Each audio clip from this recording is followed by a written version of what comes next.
This video is an introduction to what I'm going to call machine learning, which sometimes gets called advanced analytics and big data, and there's all sorts of jargon about data lakes and things. This video is about introducing the idea that we need advanced analytics and machine learning inside Inland Revenue as part of our ability to become customer-centered, insights-led and agile. And so look, it's a complicated landscape. It's very jargon rich, and it's very fast changing. It also knocks around existing paradigms of how to do things, and there's not much to anchor it in existing practice because it really is a new capability. It hasn't really existed before. And no, it's not statistics or BI reporting. It's quite different. Also, it overlaps, but is not the same as traditional IT, and it turns some of that IT on its head, and particularly around decision management and data management. It's also confronting traditional research and evaluation and the role of that in an organisation. So IINC is going to need to change as well. It also confronts the front line and service delivery and practice and how organisations manage decision rules in practice on the front line and strategic decision making. So oftentimes people will say, well, it's a lot of hype and it's very difficult to introduce and thinking that that's a technology problem. It's not really a technology problem, it's an adaptation problem. It confronts too many sacred cows at once, and so it usually gets stuck on changing practice, which is required to make it work. Because machine learning is really about a new kind of capability that cuts across the business. It's a system, really. It's not really about data science or advanced analytics at all. Although those are some of the underpinning technology which I'm going to share with you. So it needs to be seen inside a wider sort of system change context within an organisation. So what I'm going to try to do, and I don't promise to succeed, is to strip away some of the mysticism, but acknowledge that this is new in many ways and requires new ways of thinking about traditional things like IT and frontline practice. And I hope to illustrate that it's really not about the analytics or the data scientists. It's about a new organisational system. I would also like to suggest at the outset that you're going to find a step change in performance if we do this well. This is kind of how you do customer insights led and agile. It provides a lot of the core capability required to realise the latent value of being more customer focused and being able to make smarter decisions. And it doesn't cost much financially. This is the point, really. What Google and those guys did was find ways to use technology in different ways, which were much lower cost than traditional IT reporting, BI reporting systems. Okay, so lots of jargons. I'm going to work through these throughout the presentation, and hopefully by the end of this we'll be able to make some sense of this complex landscape of big data, network analytics and machine learning. I'm going to focus on the idea of machine learning in this presentation just because I think that's what's core, that is different about what we're trying to introduce. So my first question really is, what do you get that you didn't have before? What is it that advanced analytics and machine learning and big data and that are giving the business? What kind of thing are you buying? And one way to understand this is that you're buying a solution to what I call the complexity challenge. We want to be insights-led and customer-centered in that, but when you have several million customers and hundreds of millions of relationships between those customers and mountains of data, which is becoming increasingly more data about each individual customer, and you want to sort of niche target a response to specific customers, then how do you actually do that? You know, the real world is actually complex. People are different. They come in all shapes and sizes and colours, so how is it that you actually distinguish one customer from another and then do that at scale across hundreds and thousands of customers? And then you've got a workforce over here who are just as diverse, no doubt, and with their own ideas about what to do. And how does the business itself control, so if you're the business over here, how do you control the relationship between your caseworkers and millions of customers and exercise some sort of organizational direction and control over that, while still allowing yourself to be niche targeting down towards specific kinds of customers like this little yellow guy here. Can I find more little yellow guys and have a specific response to them? I call that the complexity challenge because the real world's complex. You've got a complex workforce, and you've got all of these millions of engagements between them and their customers. How can you exercise some control over the decision making there whilst not losing the ability to be very niche targeted? There are really only three kinds of response to that complexity challenge, and the traditional response of large organizations is to manage process. And we do that in lots of different ways. We instruct people how to make a decision, and that can either be sort of personal instruction and practice frameworks and sort of organizational decision rules that are rolled out to the front line, or it can be built into IT systems and workflow management, so that, you know, if I'm looking for little yellow guys, I go, oh, he's yellow, so therefore, oh, and he's left-handed, so I'm going to go in this direction. But oh, he's short, so I'm going to go in this direction. But is he high value? Yep, I'll go over here. And then, oh, this guy's green, so I'm going to go in this direction. But is he short? And so you start to make pathways through complex decisions to arrive at some kind of decision at the end, which allows you to distinguish between sort of certain kinds of customer. And of course, the problem with this approach, of course, is that in practice it doesn't actually work. It's very hard to design and hard code and instruct an IT system or a front line to be nuanced about each individual response to a customer, whilst at the same time exercising some control over how they're going to respond by instructing a particular process. And what happens when you try to use an instruction-based approach to sort of hardwire the response, you lose a lot of agility, you lose a lot of speed, you increase cost, and in practice it's impossible. You know, you can't be that nuanced. You probably end up distinguishing between a couple of different kinds of customer using that approach, because the complexity turns into complicatedness. So we cope with complexity by becoming complicated, which gets in the way of agile and gets in the way of the trade-off for being more nuanced about each customer using this approach is that the system is so complicated that it just becomes impractical, unwieldy, and costly. The second approach to doing this is to fall back on human judgment. Say, well, we're going to scrap this, and I'm just going to rely on my workforce and train them up and get them to sort of use the black box of their brains to make the decision, and maybe give them a few rules, but let them use their much more sophisticated brains to make a individually nuanced decision about sort of different kinds of customer. And that is obviously one approach. Of course, then you're starting to lose some control. So the trade-off with that approach is that it's hugely costly because you need lots of people to engage with lots of customers. You can't automate anything because you can't routinize the decision. And we often rely on professional judgment of people because trained people can handle diversity at scale, but they're very rarely consistent. And even people cannot consume megabytes worth of data to make decisions. And so we find ourselves as humans falling back on simple heuristics. In fact, there's been a lot of research on this in the last few years. Nobel Prize winning Kahneman and his buddy Tversky talked about human heuristics and biases. You might have read Blink, talking about how humans actually make decisions. They kind of use fast and frugal heuristics, so they have some way of making decisions which collapse out a lot of the complexity so that they can make fast decisions. And that's essentially how we do that. Of course, they are error prone as well. Of course, the third alternative really is to give up and actually just have very simple decisions. And so you might have a little bit of instruction. Here's a nice example from IKEA, where it gets too complicated.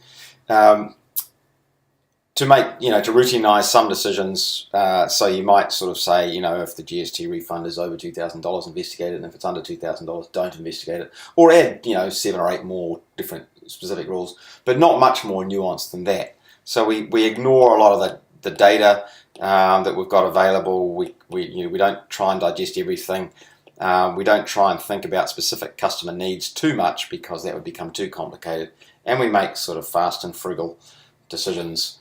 And essentially lose a lot of value because we're not actually, we've got a one-size-fits-all kind of model. And so this is the low-value model, right? Simplify everything and exclude some value. Now there is a fourth option, And this is where machine learning comes in. And the analogy I want to use here is that you don't instruct a baby how to walk. They learn how to walk by themselves. And it's by trial and error, right? They stand up and first they hold onto your trouser leg or something else and sort of move forward and fall over. They're holding onto the table and then falling over some more. You don't instruct a baby's brain how to learn. You don't sort of go, okay, lean forward and put your left foot in front of your right foot, and then if you're going uphill, then you better lean back slightly, and if there's a sort of a wind blowing from the left, you better lean right a little bit, and then once the foot has come, there's a certain amount of pressure has come on that foot, lift the other foot up.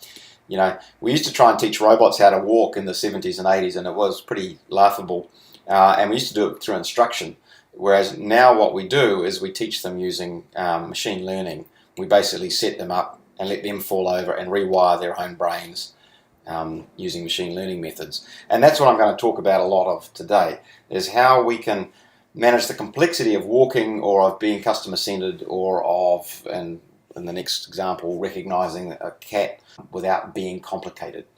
So machine learning, really, when you think about what you're buying into your business, you're buying the ability to scale up and deal with complexity, diverse ranges of customers and frontline staff and situations and context-dependent decision making with mountain loads of data, and not try and instruct the business how to answer every decision, but become very good at learning and in capturing that learning inside the machine on what you should do in each situation, then being able to apply those decision rules back out to take action either strategically or at a case level in a very nuanced kind of way. And the rest of the presentation really is sort of talking about how to do that and how that actually works, and trying to take some of the magic away from it. Really, it's not that complicated. Teaching a baby brain's one thing, a sort of a little black box inside a baby's head, their wetware. How do you do that with hardware? How do you do that with software? And teach a machine to learn? Pretty much the same way. This is a neural network, equivalent to the baby's brain, in fact modeled on human brains with neurons which are connected together. That's a neuron, and it's linked up to these other neurons. And the idea here is that machine learning is not just about sort of the analytics, which is the neural network. It's about the training regime around that neural network. And so it's a process, really, a process of learning. And to teach this neural network to see a cat, what we do is we provide it with lots of examples of cats. And this is called supervised learning in machine learning languages, where we're used to make predictions and do categorization kind of tasks. Is this a money launderer? Is this fraud? Is this high-risk transaction? Is this a cat? And it's good where we know what we're looking for. We have cases of where we know what we're looking for. In this case, we've got these 5 cats, so we can train it up and say this is a cat, and these are not cats, right? There's a dog, an elephant, an emu, and another dog. And so what we do is we pass all this, the target cases and the non-target cases into the network, and then say if it says cat, when it is a cat, we give it a big tick. And we keep those weightings that it had there. We randomise the weightings at the start, and so maybe it made a weighting of 1 and 6 or 3 and 6. Then and when it says dog, when it's actually a cat, it gets it wrong, and so we don't want to keep those weightings. And then you go back and you train it on the next case, right? Put another case through. It was a cat. Did it recognise the cat? Yes, it got it as a cat. Okay, so you emphasise that weighting. That seems like a good weighting for finding cats. And it's pretty much that simple. You notice here what I'm doing, or what the machine's doing, is it's not actually hardwiring or instructing what the weightings are. There's no programming going on here. It's just a generalized learning network. So it figures out what the weightings are and how to represent a cat inside the neural network. I don't try to prejudge what it is. I don't instruct to say, look for whiskers. You allow it to learn how to recognize the difference by rewarding it when it finds a cat correctly, and not rewarding it when it says cat when it's actually a dog. You don't reward a false positive, or a false negative. So that's it. It's as simple as that. The complexity is contained in here, but it's not a complicated process to learn something. All it requires is a training data set. Second thing to know is the first 1,000 or 10,000 times you train it on historical data where you know what it is, and then you provide real world data. So I take a new photo of my new cat, and flick it through the algorithm, and I can still learn from that too, because then I look at what it said, and it said it was a dog, and I say, no, that's wrong. And it keeps learning, so it's continually learning. So you first train it up on data, which is nice and safe. Then you try it out in the real. Once it's safe enough and accurate enough, and more accurate than me, I shove it out in the real world and start learning off real world environment, and it gets even better. Okay, I want to introduce the notion of deep learning now. And this is very recent. Until about 2012, it was really hard to recognize objects. And you might think sort of a photo is pretty simple to recognize. And, we're humans, right? We're pretty good at doing that.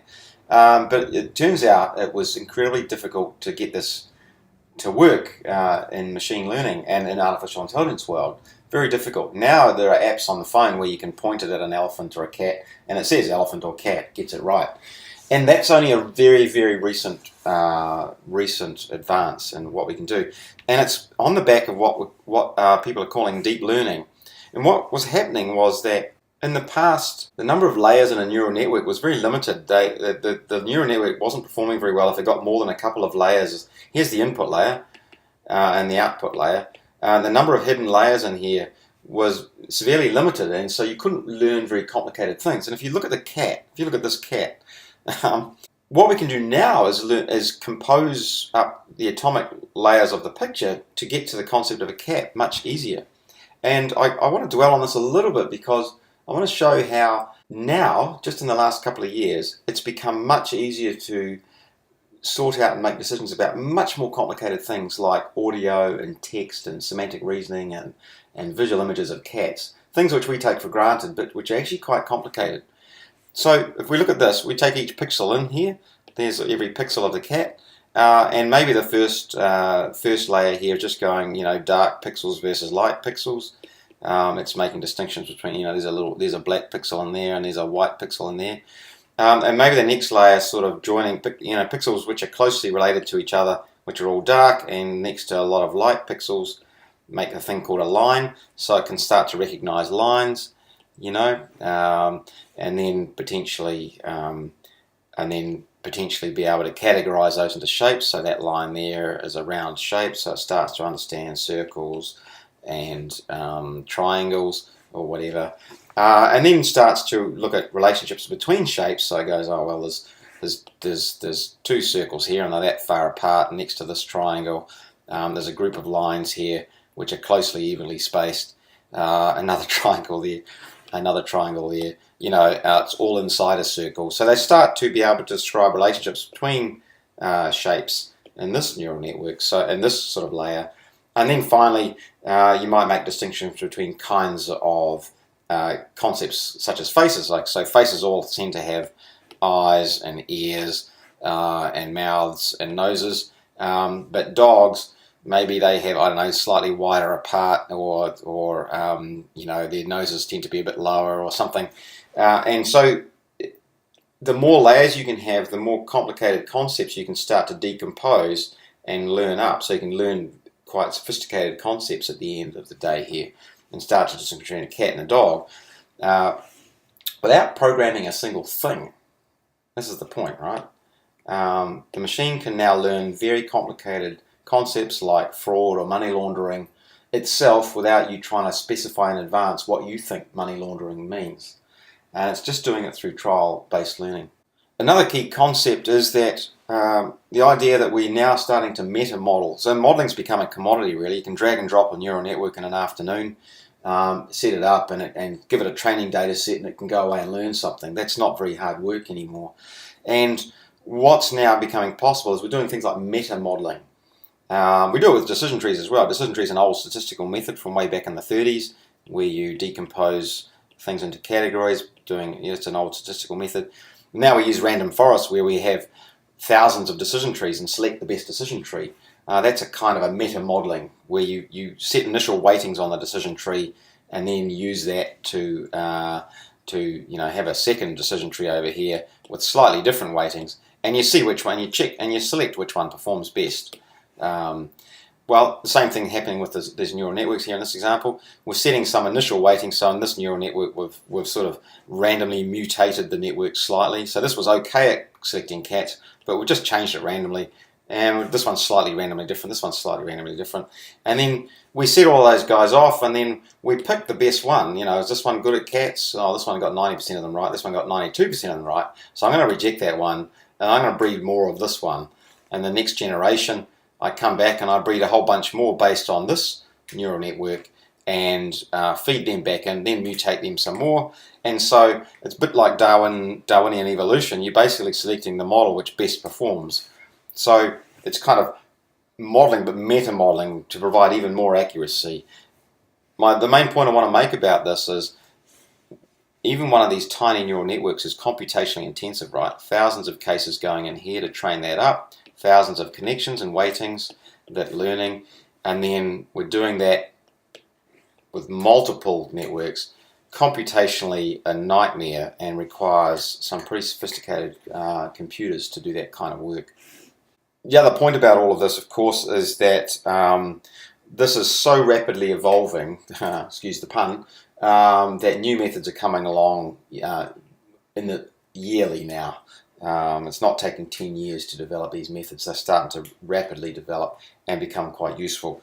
And how effective is this? Well, one example recently in March 2016, Go. I don't know how many of you have played Go. It's probably the most complicated game in the world. This is how many atoms there are in the universe, and this is how many possible moves there are in Go. Right? It's computationally intensive, so you can't do brute force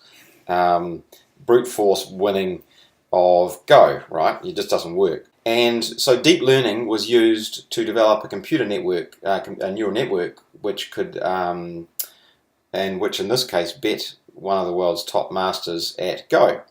And the reason it's such a big deal is that Go is so complicated that in order to beat a top human player, a machine would have to learn how to think creatively and improvise and adapt to the situation at hand without being able to calculate every possible outcome. So there's no brute force attack here. And so deep learning and genetic algorithms are used to develop a very sophisticated neural network which can take on some of the most sophisticated human thinkers in this space and beat them. The other thing that was interesting about this was the computer beat this guy. When this guy was interviewed afterwards, he said, people were asking what went wrong, and he said, the computer came up with strategies I hadn't even thought of, trying new things, and because that was working because I was using a genetic algorithm. So I wasn't just training it up on the data of trying to sort of how humans win games. It was training against itself, and it was trying to beat itself. So these neural networks were competing with each other to beat itself, and it came up with new strategies, which easily beat the human in this case. And the other point about, last thing to say about supervised learning models, you can train up anything you want, and you could be looking for high-risk GST transactions, who needs more support, who's not going to pay back their student loan, whatever it is you want to train up. If you have a target group who you understand, who have the condition or the risk or the need, you can train the computer up to recognize and identify them. But what happens when you don't have a target variable, where you don't have any of examples of what you're trying to learn? There's another form of machine learning, which is called unsupervised learning, and I'll turn to that now. If you don't have any target cases to learn from, what do? Well, the machine learning is also very good at picking up complex patterns inside the data without having any idea of what it's actually looking for. It finds patterns and relationships between things. In this case, this is data from, we've got 30 million case notes in child, youth and family, and we've used an unsupervised learning model, this one called variable clustering, and it's taken those 30 million case notes and allowed us to look inside them and find commonly co-occurring words which form clusters. So this cluster here, a lot of case notes tend to have commonly co-occurring language around family violence, right? Verbal dispute, injury, crime, assault, domestic violence, police, violent behaviour.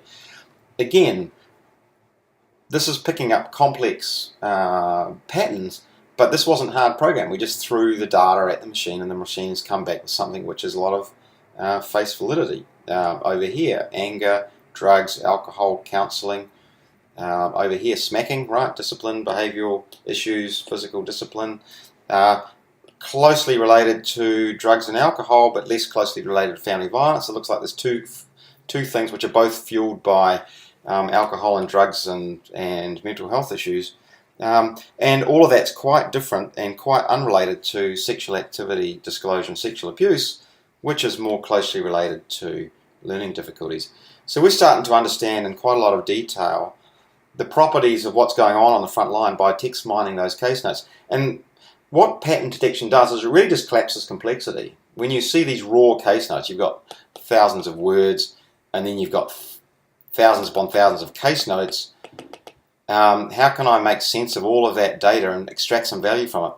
Well, I can start now to do, and this is what we did do, start to use that cluster identity to go, all of that complexity. If you see a case note with that kind of language in it, we're going to call that family violence, and we're going to make a prediction on that based on how often we think they'll come back versus someone who's got physical discipline. What's their forward risk profile look like?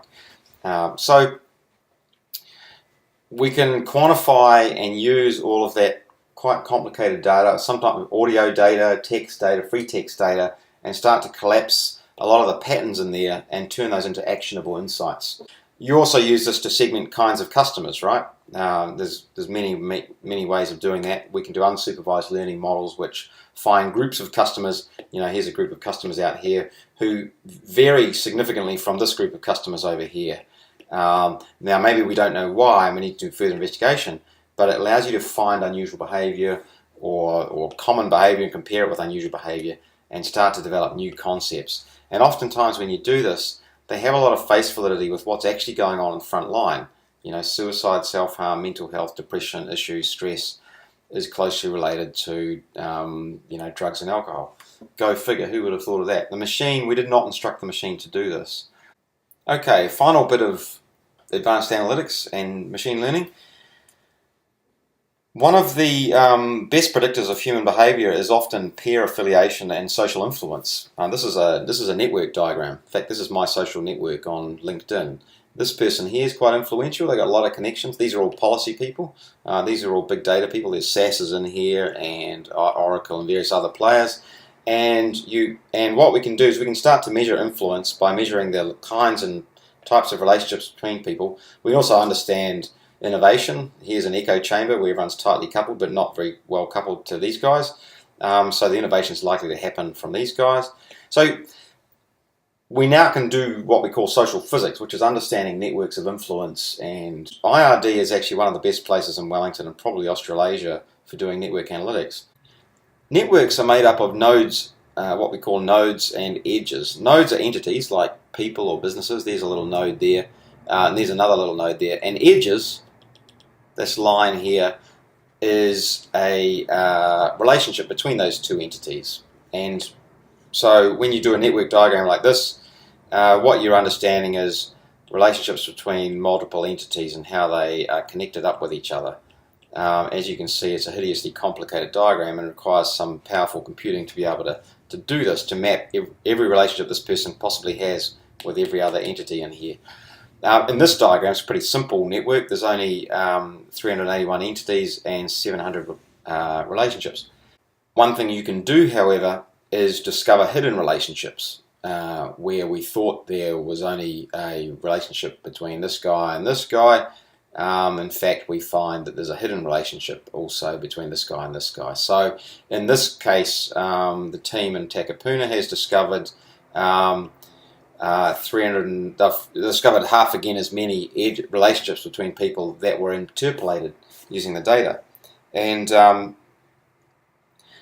there's lots of ways to do this. One way is by looking, if you have a lot of bank transactions from one entity and a lot of bank transactions from another entity, and every now and then in the same order we see similar amounts in a similar order, we can infer a relationship between these two entities to make an edge. And so that's how we discover edges. Network analytics is a very good discovery engine for understanding influence, direction of influence, hidden relationships between people and that. And obviously that's incredibly useful. The other thing to note, though, of course, is they're hideously complex, and for anyone to do this on their own using the data manually, well, it'd just simply be impossible, right? So this is where a lot of the data mining comes into its own. This is what the NSA uses to find terrorist communities we can find networks within networks, communities of influence and interest, which have different profiles. It's a bit like the unsupervised clustering I was talking about before. We can start to look at the relationships and the content of those relationships to start to understand and find hidden communities within there.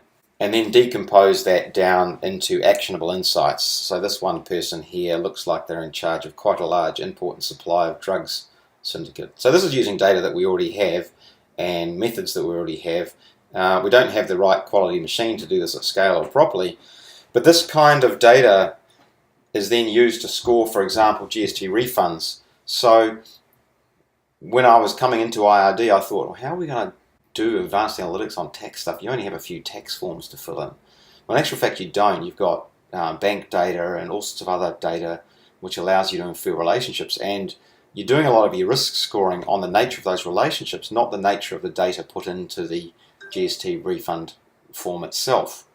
And people's risk is often associated with networks rather than individual personal psychology.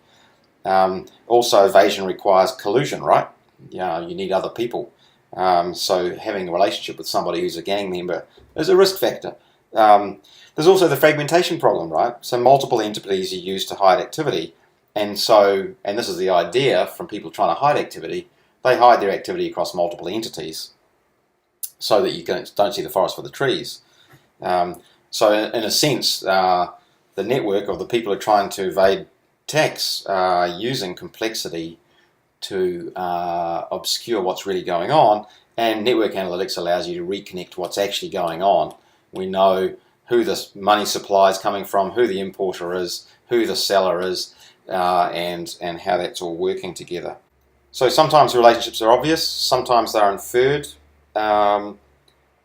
We can measure the kind and level of influence of a relationship, and sometimes the influence of a node is inferred. So at the center of a network, does this control the rest of the network? To start to inform you about, who should I take out? Who's doing most of the work here? So it allows you to increase your return on investment by finding, rather than going after these 5 companies, I go after this guy because it's this person's behavior that's influencing the outcomes in all of these companies, or this agent might be influencing the outcomes across all of these companies. And you already have that data, and you already know how to do this work. At the moment, you just don't have a big enough machine to be able to put it into practice. Okay, that's what we traditionally call machine learning, where you're throwing a lot of data at the machine and the machine's learning using unsupervised methods to find patterns or supervised methods to find targets and become good at decision making. There's another form of artificial intelligence which is more around sort of embedding some structure inside the machine such that the machine itself can start to make decisions. Instead of coding in what to think, you teach it how to think. So you're not hard coding specific instructions on what to think. You're coding into the machine how it should solve problems itself. Concepts and ontology, like in this case, this is concepts of kinds of animals and how these concepts fit together to create an ontology of, say, mammal or animal. And so a university just recently developed a artificial intelligence program which is beating the top fighter pilots in the US, who are all fighting in the same machines in simulator. And this machine's starting to scare a lot of those pilots because it keeps beating them. And I think in one case it beat 6 pilots at once. It was just one aeroplane up against 6, and it wiped them out.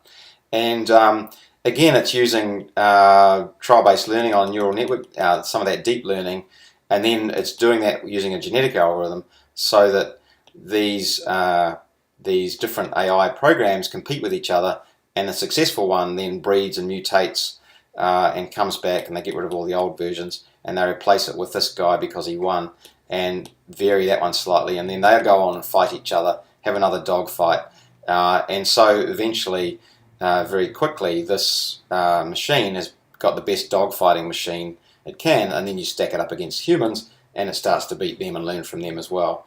The great thing about this one was it's a combination of machine learning, which is the data-driven stuff, where it's taking in, your altitude and the distance to your oncoming target and all that kind of data streaming in at high velocity. But it's also using fuzzy logic and more traditional AI methods to start to cull down some of the decisions, so it doesn't have to use brute force to calculate an option in nanoseconds. And because of that, it's actually running on a $35 machine. And they say it's not really, you don't really need to panic, because it's just being used to help pilots make better decisions when they're in combat. Yeah, right.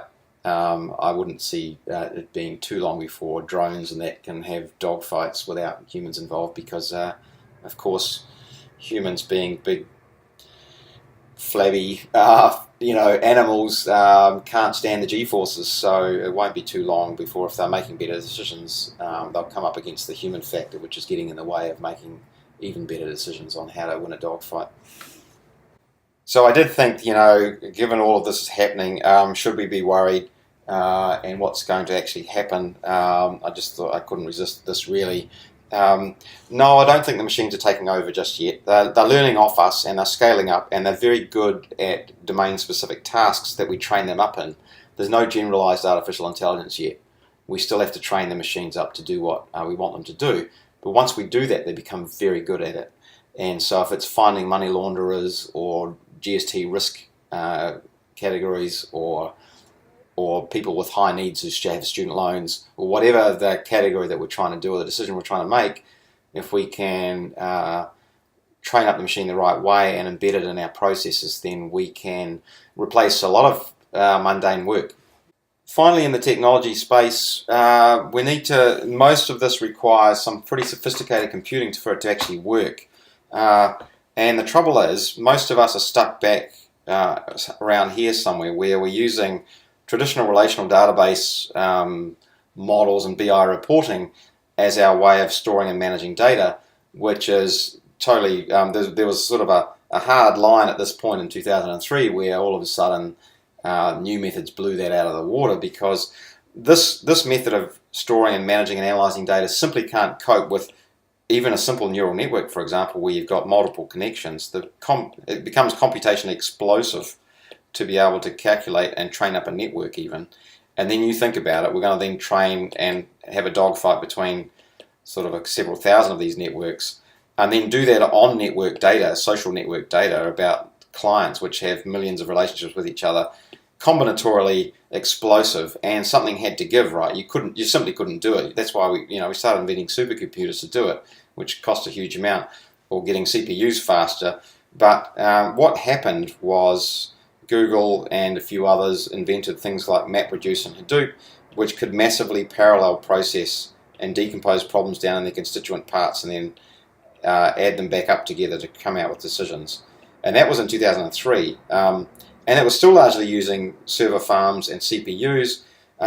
Then some bright spark realized that graphical processing units were massively parallel anyway, and so they started replacing some of their server farms with GPUs rather than CPUs, because they're much lower energy, much quicker, up to 100 times faster than a CPU to do these kinds of calculations, highly repetitive network calculations, And then even more recently, we're starting to put the GPU actually in the control seat as well, because they're performing better there as well. So this is developing very rapidly. What's interesting is that it's actually starting, the latest generation of what's going on is actually happening here in New Zealand. I don't know if many of you have heard about the Square Kilometre Array. That's a radio telescope which is sitting across South Africa and Australia, and it was supposed to be sitting across New Zealand, but we've still got the contract to do the hardware and the data packaging. And if you think about the size of your average cell phone camera with 8 megapixels, imagine how many teraflops are coming in per second from a radio telescope which has a square kilometre of surface, which is coming in. It's the biggest big data project in the world at the moment, and it's taking in the size of the internet on a regular basis. I forget the statistics, but there's stacks of CDs sort of going up to the stratosphere every day in terms of data that it's consuming.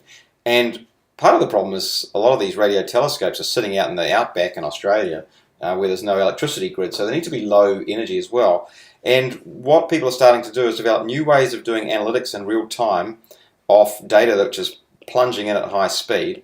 So they're doing two things. They're adding some intelligence before the data is even stored, The second thing they're doing is developing specific hardware. So this is software. They're developing specific hardware which is not a GPU or a CPU. They're specific hardware just designed to consume data at high speed and high volume and analyze it at high speed. So, and this is happening at Auckland University of Technology, plus a few companies in Wellington and Otago. I know some of the guys involved in this, and they're saying that essentially this square kilometre array is going to become de facto when we start to get the data of things like data from cars and fridges and all the rest of it. The internet's going to seem like a very small oasis of data indeed. So I guess the point I want to make here is that the technology is developing very rapidly, and a lot of the traditional IT companies and people doing BI reporting simply have no idea about what this is or where it's going, or the ability to help us build the kind of technology required to do the kind of machine learning that we've been talking about today. So we have a data challenge and a computational challenge where we need to use new kinds of hardware and new kinds of ways of storing and managing data to allow us to do this kind of work. The volume and variety of data, you'll hear a lot about big data and velocity of data. The point I'd like to make is that in the future, and currently probably 90% of the data being used to analyze your customer is going to come from outside of your case management systems. You don't understand your customer by understanding your own service workflow. You do understand your customer by understanding their life outside of your business. And a lot of companies know this. Loyalty New Zealand analyzes the company from 70 New Zealand, analyzes the data from 70 New Zealand companies, because those companies realize that they need to know what the customer is doing outside their borders to understand and provide a better service to their customers. And that's the same with what you're doing. Currently, most of your GST refund risk screening, 750,000 GST receipts a year, automated risk screen, is happening due to data which isn't about the actual GST refund itself. It's the profile and the behavioural profile of your customer which is allowing you to do that. So we're going to have much more data about our customers coming from a lot more diverse range of sources, from our phone calls, the audio data, the text data, and now we can analyze semantically rich data like phone calls and text data. That's computationally challenging, analyzing even a single document with what's the relationship of every word in that document to every other word in that document, and then doing that across 30 million documents. Not simple. Add to that real-time processing for using virtual agents. So if somebody on the internet enters, I don't know, I'm an alcoholic, does that change their risk profile? And does that then that needs to update all of the scoring so that you can provide a nuanced, context-specific response. Training neural networks itself is computationally impressive, right? You got weightings across lots of hidden nodes, which you then need to repeatedly retrain and weight maybe 1,000 times, and then doing a genetic algorithm over the top of that. So having 1,000 different neural networks competing with each other is computationally explosive. I think I've seen one graph where it says it would, using a normal CPU on a normal data warehouse, it would take you several million years to do what we're currently doing using GPUs and MapReduce and Hadoop. Social network data itself is extremely cross-referenced, so every person's relationship with every other person needs to be understood to analyze this data. And doing that on a traditional CPU, on a traditional data warehouse, is simply not possible. Okay, so what does all this actually really mean? There's a lot of methodology here, a lot of technology, a lot of methods. How do you actually turn this into action? So if we look at the customer here, we've got a simple customer here, standing there. What we can do is use analytics to start to do things like pull time back into the present. So we can start to analyze future risks, so predictive modeling is analyzing future risks, and bringing that back to the decision maker today to make a decision about them based on their future. So to some extent, analytics allows you to collapse time to make much better decisions right from the start. The second thing is, of course, so that's sort of depth through time and doing things at the right time. We can also do breadth, right? This customer is related to that customer, who's related to that gang member over here, and this customer is related to that customer, and this customer knows that customer. We can start to analyze people within their social context and start to bring that to the equation. So we get breadth. We can start to know, actually, rather than go after this guy, I need to go after this guy. So you get depth and breadth by using analytics. And of course, this is based on being able to consume and use vast quantities of data from internally and externally and feed that in to things called models or machine learning algorithms or AI, semantic engines to build a behavioral profile which is then used to make decisions. Now, yes, you can automate. You can use, if you integrate your analytics with the decision management engine, you can start to automate the actual response. Where should I go left or right with this person? What should I do with them? Should I ask them another question if I'm on the internet? And start to have nuanced responses based on their behavioural profile, their forward risk profile, their social network, and all the other data that we have to hand. So you can decide, the machine itself can do deciding because it's now nuanced enough to make an individual decision about an individual person based on their individual data and comparing that with every other person that ever came through the system. If you automate, you get a lot of tight control over your thresholds, right? And you can dial up and dial down demand to optimize the decisions that you make so you don't overwhelm the front line. Of course, we can also use this kind of behavioral profiling here to provide things like an intelligence workbench or visualization tools which allow humans then to go and make decisions.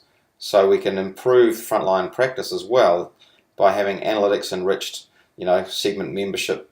This is the key node kind of stuff, which allows human decision makers to make a decision when they're doing it. So here's a human decision maker with some glasses on and a fuzzy hairdo. Or you can send those decisions to humans, or you can automate them directly to make a decision. Once you've made a decision, the big question is, did it work? You need to close the loop and feed the data back in so that you can reinform the model, relearn the model, and make a better decision next time. So that there is a machine learning system which is inside your business. The advanced analytics bit is this little wee bit here.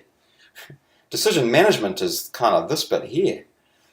Self-service access is that bit here, visualization, self-service access to the data. So it needs to be a system that works together. And this is frontline practice, right? We can actually have the front line making a decision or being fed a decision to make and then rejecting the decision. We can see whether they reject the right decisions or not and feed that back into the model. And the whole system itself becomes learning.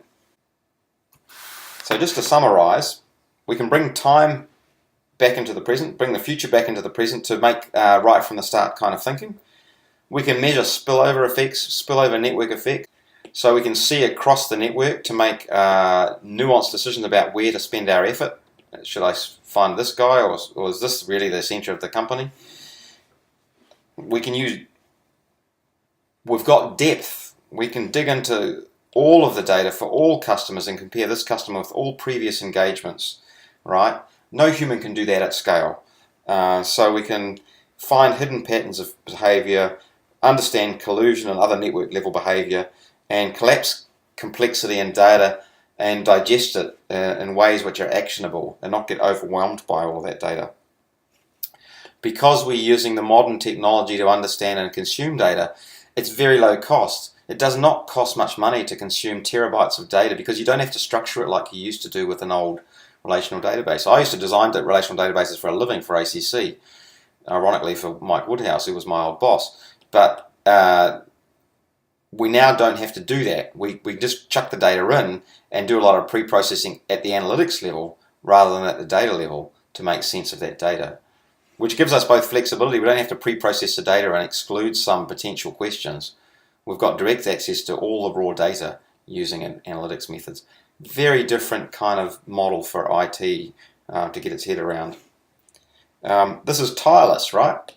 This thing can make risk management decisions. If a new piece of data comes in, gets analysed, we add the Panama Papers in a week, pushes up here, pushes it into the workbench, pushes it into there without any change to coding, anything. You just have to put it in and enable it to be consumed along with the rest of the data. Google doesn't do the third normal form of every web page that gets developed, right? They just chuck it all in the bunch. Agility. Because every decision is then tested against reality and models are updated weekly or monthly, and thresholds can be controlled directly, you've got agility. We can turn on a dime, change the model, change the threshold, learn about something new, and integrate that within practice at scale quickly and easily. So, returning back to our complexity challenge, large bunch of clients can be converted into a highly structured set of decisions that are specific to each individual kind of client, and we can then learn how well our offering went, what was the return on investment, what happened once we did something, and then rebuild the model such that it can take a new bunch of clients. Maybe there's a new bunch emerging over here that we haven't seen before, and that we're falsely putting them into this bucket here. Why didn't that work? Oh, there's a new bunch of clients. Right, let's structure that and create a new category. So we're learning at pace and at scale to constantly improve our targeting to make sense of complexity at scale and at speed in ways which humans simply can't do. But this requires a system. The advanced analytic component is just that little bit. It actually requires TS&O and frontline practice and management to understand the thresholds and the investment profile and be strategic about what it's doing. The modelers merely just manage that funny little black box. Right?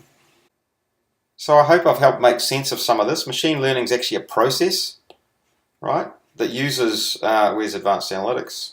Here we go. It uses advanced analytics, methods like neural networks and decision trees and things like, where's my genetic algorithms, to start to, or it used to be called data mining, right? Finding patterns in the data. Sometimes that's used to refer to the unsupervised form of data mining. And we've learnt about sort of artificial intelligence, the concept mapping and the ontology kind of mapping, and deep learning where the neural networks now are much more sophisticated and can recognize a cat. And that all of this needs to be done because the whole point of this is to make decisions. All of that's meaningless unless it's actually applied to make decisions. And so this is usually embedded within a decision management system. Data science is merely the profession and the way of building these kinds of models and the way of managing data, which is now new because it's using massively parallel based approaches to doing things. Big data is just a marketing term, volume, variety, velocity. We use to market these kinds of tools like data lakes and advanced analytics.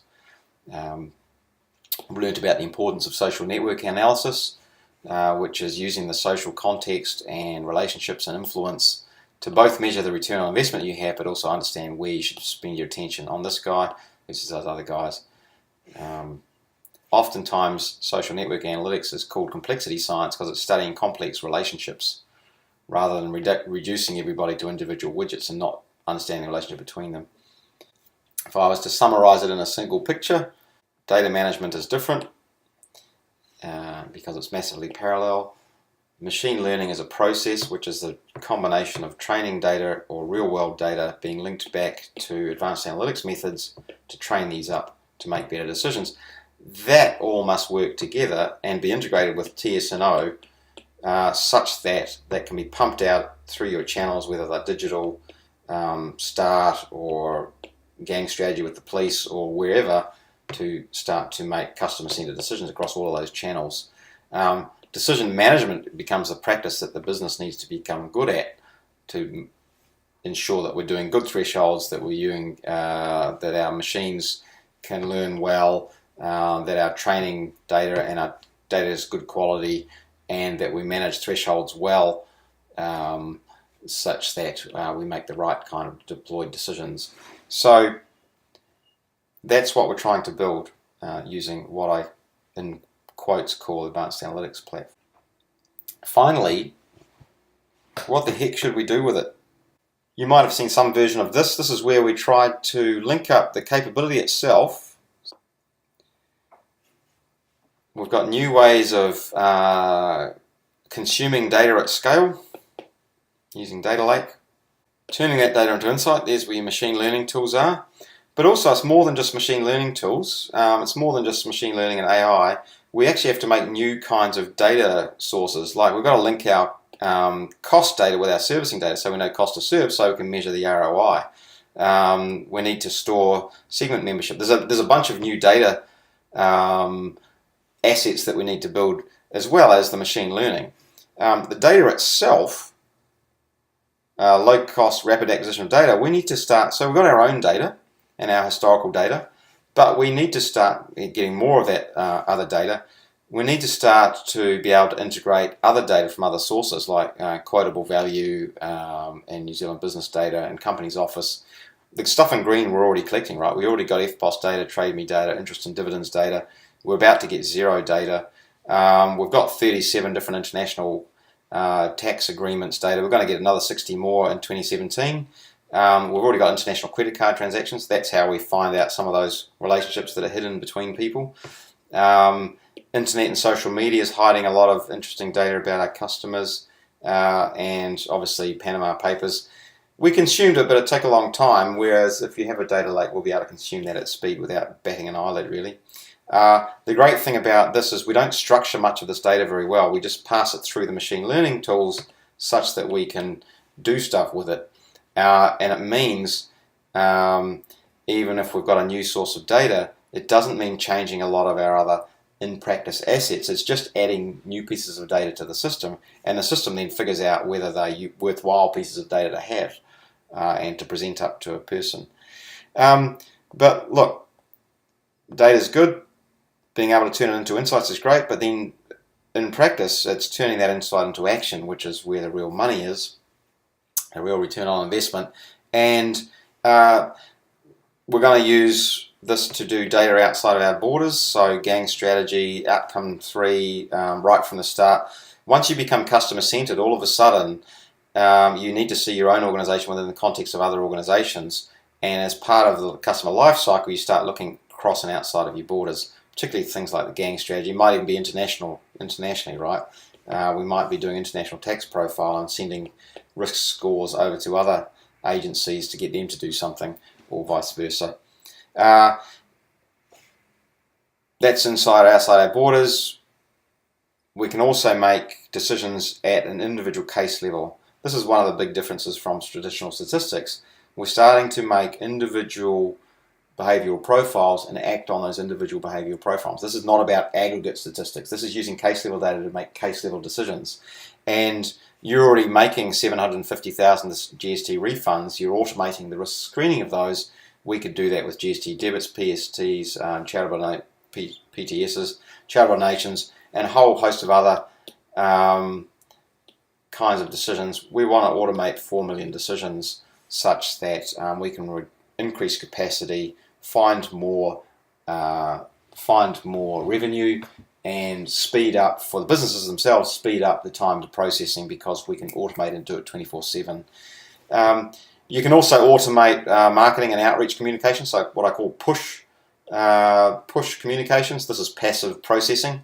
And we can do A/B testing on things like our digital channels. So let's test 20 different web pages and see which one generates the best solution for customers. And that can be analytics driven, right? All of these can be closed loop learning driven and constantly improving over time. As we get more sophisticated, you stop thinking in terms of processes and start thinking in terms of the customer, and also adding real-time interactive decision making. So that's sort of passive, because it's automating processes, takes the process to work before it makes a decision. Again, automated outreach is kind of active, but it's slow time, right? We can do that on our own time. Mark sets up a campaign and then presses the go button. Once the machine gets very good, we can start to do real-time analytics. So someone's on the internet themselves, typing in some data, and we can use virtual agents to make real-time changes to the profile, changes to the decision based on what people are entering at the time, and based on new information coming in at the time. So The main benefit of all of this is finding more cases of non-compliance, providing almost certain detection of non-compliance, automating a lot of our activity, speeding things up for businesses who are compliant, so that it becomes much easier for them to engage with us. Of course, we can also use this kind of work at a strategic level to start to understand customer segments and start to manage and understand small customer groupings. And then when we're doing policy, we can start to use the behavioural profiles to go, well, we tried this policy and look, those guys went off and did that and these other guys came off and did that. So in fact, our policy only works for this proportion of clients and not for these guys, so I need to try something different for those guys. So even when it's not at a case level, because we understand our customers and their profile and quite a lot of fine-grained of detail, we can start to test policy and test the return on investment in our policy and the unintended consequences of our policies and strategies by tracking real-time longitudinal results on our customers. We can start to use some of the data. We've got 30 million voice recordings. Why aren't we using that to understand what's really going on and getting ahead in advance so that we can manage demand spikes in the contact center where, when we see a sudden spike, we can analyze the content and the semantic content of those calls and go, they're all responding to this issue. Right, we could just actually do something, and then next time that sort of same issue comes up, we're not going to get that big spike. So you can use it to improve your policy and planning as well. Your operational planning as well. And because our customers are also MB's customers and TEC's customers, we can have BPS result areas which take a segment of, say, students and provides collective accountability and collective tracking of the kind of collective campaigns that we can do, which I think I have more down here. So this can be applied for strategic decision making or at a case level for operational decision making or to help us manage cross-border engagement at scale to provide nuanced customer-centered decisions and learn what works. That's the above ground application. Down here is really just what it takes to do it.